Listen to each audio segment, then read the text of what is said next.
ನಾನು ಟೆಕ್ನಿಕಲಿ ಸ್ವಲ್ಪ ಅದನ್ನು ಒಳಹೊಕ್ಕಿ ನೋಡಿದಾಗ 272 ವಿಟ್ನೆಸಸ್ ಇರೋದು ಟೋಟಲ್ ಲಿಸ್ಟ್, ವಿಟ್ನೆಸಸ್ ಲಿಸ್ಟ್ ನೋಡಿದಾಗ ಇಲ್ಲಿವರೆಗೂ ಎರಡು ವಿಟ್ನೆಸಸ್ಸು ವಿಚಾರಣೆ ಆಗಿರ್ತಕ್ಕಂಥದ್ದು.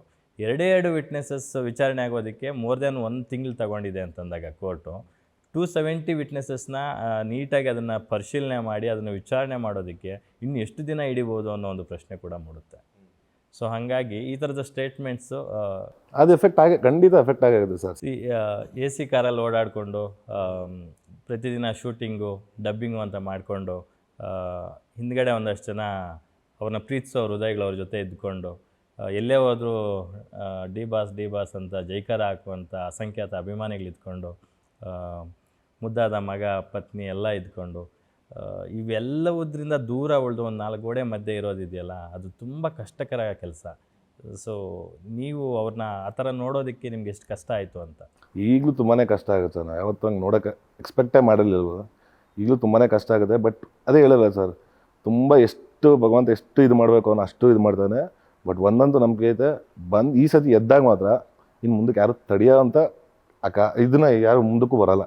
ಭಗವಂತ ಆ ಮಟ್ಟಕ್ಕೆ ದೊಡ್ಡ ಮಟ್ಟಕ್ಕೆ ಎತ್ಕೊಂಡು ಹೋಗೋದು ಅನ್ನೋ ನಂಬಿಕೆ ನಮಗಿದೆ ಸರ್. ಯಾಕಂದರೆ ಎಷ್ಟು ಪ್ರಪಾತಕ್ಕೆ ಬೀಳ್ತಾರೋ ಅಷ್ಟೇ ಮಟ್ಟಕ್ಕೆ ದೊಡ್ಡದಾಗಿರ್ತಾನೆ ಭಗವಂತ. ಇದ್ರಲ್ಲಿ ಮೇ ಬಿ ನನ್ನ ಪ್ರಕಾರ ಲಾಸ್ಟ್ ಸ್ಟೇಜ್, ಫೈನಲ್ ಸ್ಟೇಜ್ ಅದು ಅಂತ ನಾನು. ಅಲ್ಲೊಂದಷ್ಟು ಮೂಲಭೂತ ಸೌಕರ್ಯಗಳು ಕೊಡೋದಕ್ಕೂ ಹಿಂದೆ ಮುಂದೆ ನೋಡಿದ್ರು ಅಂತ ಒಂದಷ್ಟು ಸ್ಪೆಕ್ಯುಲೇಷನ್ ಆಯಿತು, ಅದರ ಬಗ್ಗೆ ಹೇಳೋದು?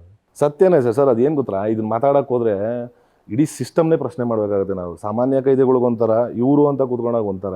ಯಾಕಂದ್ರೆ ನಾವೇ ನಾವು ಜೊತೆಲಿ ಹೋಗ್ಬೇಕಾದ್ರೆ ಬೇರೆ ಊಟ ಎತ್ಕೊಂಬರೋ ಇದು ಎತ್ಕೊಂಬರೋ, ಅವ್ರಿಗೂ ಹೋಗೋ ಫುಡ್ಸ್ ಹೋಗೋದು, ಯಾಕೆ ಇಲ್ಲಿ ಬಿಡಲ್ಲ? ಏನು ಅಂಥದ್ದೇನು ಮಾಡ್ಬಿಟ್ಟಿರು? ಒಳ್ಳೆ ಟೆರರಿಸ್ಟ್ಗಳು ನೋಡ್ದಂಗೆ ನೋಡೋದು ಸರ್ ಇಲ್ಲಿ. ಅಲ್ಲ, ಕಾಸು ಕೊಟ್ಟರೆ ಎಲ್ಲ ನಡೆಯುತ್ತೆ ಅಂತಾರೆ. ಇವತ್ತಿಗೂ ಕಾಸು ಕೊಟ್ಟರೆ ತುಂಬ ಜನ ನಡೆಸ್ತಾರೆ ಸರ್ ಒಳಗಡೆ. ಇವಾಗಲೇನು ಇನ್ನು ನಿಂತ್ಬಿಟ್ಟಿಲ್ಲ, ಇದೆಲ್ಲ ಸುಮ್ಮನೆ ಮಾತಾಡ್ತಾರೆ ಅಷ್ಟೇ. ಎಲ್ಲ ಸ್ಟಾಪ್ ಮಾಡಿಬಿಡಿ ಮಟ್ಬಿಡಿ ಅಂತ. ಇವತ್ತಿಗೂ ಸರ್ ನೀವುಗಳೇ ಹೋಗಿ ನೀಟಾಗಿ ಒಳಗಡೆ ಕೂತ್ಕೊಂಡ್ರೆ ಏನೇನು ಮಾಡ್ತಾವ್ರು ಎತ್ತೆದ್ದು ಮಾಡಿದೋ ನಿಮಗೆ ನೀಟಾಗಿ ಗೊತ್ತಾಗುತ್ತೆ. ಯಾರೋ ದೊಡ್ಡ ವ್ಯಕ್ತಿಗಳು ಅಂದ್ಕೊಂಡು ಒಳಗಡೆ ಇದ್ದಾರಲ್ಲ, ಅವ್ರುಗಳು ಏನೇನು ಮಾಡ್ತಾವ್ರೆ ಅಂತ ನೀಟಾಗಿ ಗೊತ್ತಾಗುತ್ತೆ. ಅಂಥ ವ್ಯವಸ್ಥೆ ನಾವು ಏನು ಮಾಡೋಕ್ಕಾಗಲ್ಲ, ಸುಮ್ಮನೆ ಮಾತಾಡ್ತಾರೆ ಅಷ್ಟೇ ಸರ್. ಇದನ್ನು ಕೇಳಿಸ್ಕೊಂಬಿಟ್ಟು ಈಗ ಬಂದರೂ ಬರ್ಬೋದು, ನಾನೆಲ್ಲ ಕಾರಲ್ಲಿ ಹೋಯ್ತಾರೆ ಬಂದು ಹಿಡ್ಕೊಂಡು ತಿರ್ಗಾ ಬನ್ನಿ ನೀವೇ ಹೇಳ್ಬಿಡಿ ನನ್ನ ಹತ್ರ ವೀಡಿಯೋ ಐತೆ ಅಂತ ಹೇಳ್ತಾ ತಿರ್ಗಾ. ನಿಜವಾದ ಪ್ರೀತಿ, ಅಭಿಮಾನ ಅಥವಾ ಸ್ನೇಹದ ಬೆಲೆ ಯಾವಾಗ ಗೊತ್ತಾಗುತ್ತಂದರೆ ಒಬ್ಬ ವ್ಯಕ್ತಿ ಕಷ್ಟದಲ್ಲಿದ್ದಾಗ ಅಂತ.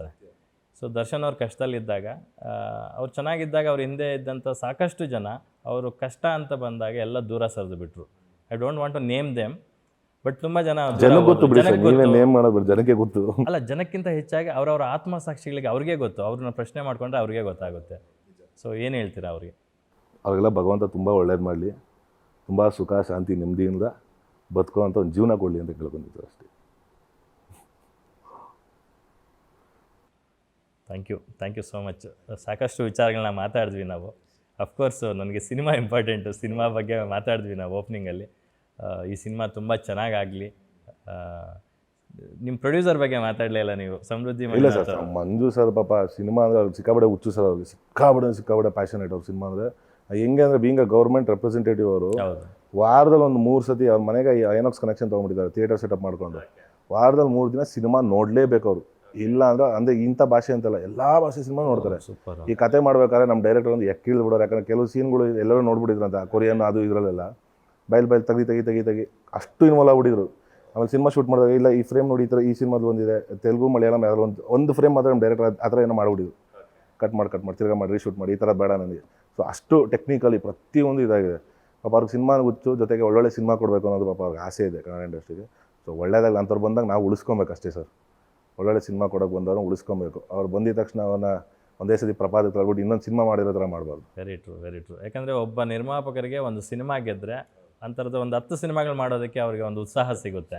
ಸೊ ಆ ಥರದ ಒಂದು ಹಾಸ್ಪಿಟಾಲಿಟಿ ಅಥವಾ ಆ ಥರದ ಒಂದು ಎನ್ವಿರಾನ್ಮೆಂಟ್ನ ಟೀಮ್ ಕ್ರಿಯೇಟ್ ಮಾಡಿಕೊಡ್ಬೇಕು. ಒಳ್ಳೆ ಕತೆ ಮಾಡಬೇಕು, ಒಳ್ಳೆ ಪಾತ್ರಗಳು ಇಟ್ಕೋಬೇಕು, ನೀಟಾಗಿ ಎಕ್ಸಿಕ್ಯೂಷನ್ ಮಾಡಬೇಕು, ಜನಕ್ಕೆ ಅಲ್ಟಿಮೇಟಾಗಿ ರುಚಿಸಬೇಕು ಅಷ್ಟೇ. ಮನ ಅಟ್ ಲಾಸ್ಟ್ ಅದೇನಿದ್ರು ಎಂಟರ್ಟೈನ್ಮೆಂಟ್ ಅಲ್ಲ ಸರ್, ಇನ್ನೇನೂ ಇಲ್ಲ. ಥ್ಯಾಂಕ್ ಯು ಧನ್ವೀರ್ ಅವರೇ, ಥ್ಯಾಂಕ್ ಯು ಸೋ ಮಚ್. ಸಾಕಷ್ಟು ವಿಚಾರಗಳು ನಮ್ಮ ಜೊತೆ ಶೇರ್ ಮಾಡ್ಕೊಂಡ್ರಿ. ಇದೇ ಫೆಬ್ರವರಿ 27 ಸಿನಿಮಾ ರಿಲೀಸ್ ಆಗ್ತಿದೆ. ರಿಲೀಸ್ ಆದಮೇಲೆ ಹೀಗೆ ಕೂತು ನಾವು ಸಕ್ಸಸ್ ಬಗ್ಗೆ ಮಾತಾಡೋಣ. ಜಾಸ್ತಿ ಒಳ್ಳೆಯದಾಗಲಿ ನಿಮಗೆ. ಯಾಕಂದರೆ ನಿಮ್ಮ ಒಳ್ಳೆಯ ಮನಸ್ಸಿಗೆ ಜಾಸ್ತಿ ಒಳ್ಳೆಯದಾಗಬೇಕು ಅಂತ ನಾನು ಬಯಸ್ತೀನಿ ವೈಯಕ್ತಿಕವಾಗಿ. ಸಂಜನಾ ಅವರೇ, ಥ್ಯಾಂಕ್ ಯು ಸೋ ಮಚ್. ಯಾಕಂದ್ರೆ ನಾನು ನಿಮ್ಗೆ ಜಾಸ್ತಿ ಪ್ರಶ್ನೆಗಳು ಕೇಳಿಲ್ಲ, ಬೈಕೋಬೇಡಿ. ಒಂದೇ ಸಾಂಗ್ ರಿವೀಲ್ ಮಾಡಿರೋದು, ನನಗೆ ಏನು ಕೇಳಬೇಕು ಕೂಡ ಗೊತ್ತಿಲ್ಲ, ಯಾಕಂದ್ರೆ ನೀವು ಕಥೆನೂ ರಿವೀಲ್ ಮಾಡೋಕ್ಕಾಗಲ್ಲ. ಪ್ರಾಬ್ಲಮ್ ಇಲ್ಲ ಸರ್. ಅಂದ್ರೆ at the end of the day ನಮ್ಮ ಸಿನಿಮಾ ರೀಚ್ ಆಗಿದೆ, ಏನ್ ನಾವು ಕನ್ವೆ ಮಾಡಬೇಕು ಬಟ್ ಐ ಆಮ್ ಅನ್ನೋದು ಪ್ರಾಮಿಸಿಂಗ್ ರೀಚ್ ಯು ಆಗಿದೆ. After the release of cinema ನಾನು ಇನ್ನೊಂದು ಇಂಟರ್ವ್ಯೂ ಮಾಡ್ಕೊಳ್ತೀನಿ. Definitely sir. ಒಳ್ಳೆಯದಾಗಲಿ. Thank you so much. Yes ವೀಕ್ಷಕರೇ, ನೋಡಿದ್ರಲ್ಲ ಹಯಗ್ರೀವ ಚಿತ್ರದ ನಾಯಕ ನಟ ಧನ್ವೀರ್ ಗೌಡ ಅವರು ಮತ್ತು ಸಂಜನಾ ಆನಂದ್ ಅವರು ಮಾತನಾಡಿದಂಥ ಮಾತುಗಳನ್ನು. ಈ ಸಿನಿಮಾ ತುಂಬ ಸ್ಪೆಷಲ್ಲು, ಯಾಕಂದರೆ ರೊಟೀನ್ ಸಿನಿಮಾಗಳ ರೀತಿ ಇಲ್ಲ, ಔಟ್ ಆಫ್ ದ ಬಾಕ್ಸ್ ಸಿನಿಮಾನ ಮಾಡಿದ್ದಾರೆ. ಅದು ಯಾಕೆ ಏನು ಎತ್ತ ಅನ್ನೋದನ್ನು ಇದೇ ಫೆಬ್ರವರಿ 27 ನಿಮ್ಮ ಹತ್ತಿರದ ಚಿತ್ರಮಂದಿರಗಳಿಗೆ ಹೋಗಿ ನೋಡಿ. ನಾನು ಮೊದಲಿಗೆ ಹೇಳ್ತಾ ಇದ್ದೀನಿ, ದಯವಿಟ್ಟು ಕನ್ನಡದ ಚಿತ್ರಗಳನ್ನು ಯಾವುದೇ ಕಾರಣಕ್ಕೂ ಪೈರಸಿ ಮಾಡಬೇಡಿ. ಪೈರಸಿ ಕಾಪಿಗಳು ಬಂದರೂ ಕೂಡ ಇಮ್ಮಿಡಿಯೇಟ್ ರಿಪೋರ್ಟ್ ಮಾಡಿ ಅಂತ ಹೇಳ್ತಾ ಈ ಕಾರ್ಯಕ್ರಮನ ಮುಗಿಸ್ತಾ ಇದ್ದೀನಿ.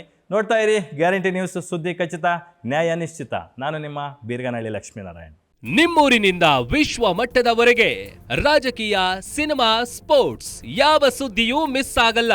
ಬರೀ ಸುದ್ದಿಯಷ್ಟೇ ಅಲ್ಲ, ಜೊತೆಯಲ್ಲೇ ಇರುತ್ತೆ ವಿಶ್ಲೇಷಣೆ. ಗ್ಯಾರಂಟಿ ನ್ಯೂಸ್ ನ ಸಬ್ಸ್ಕ್ರೈಬ್ ಮಾಡಿ, ಫಾಲೋ ಮಾಡಿ, ಕ್ಷಣ ಕ್ಷಣದ ಅಪ್ಡೇಟ್ಸ್ ಪಡೆಯಿರಿ.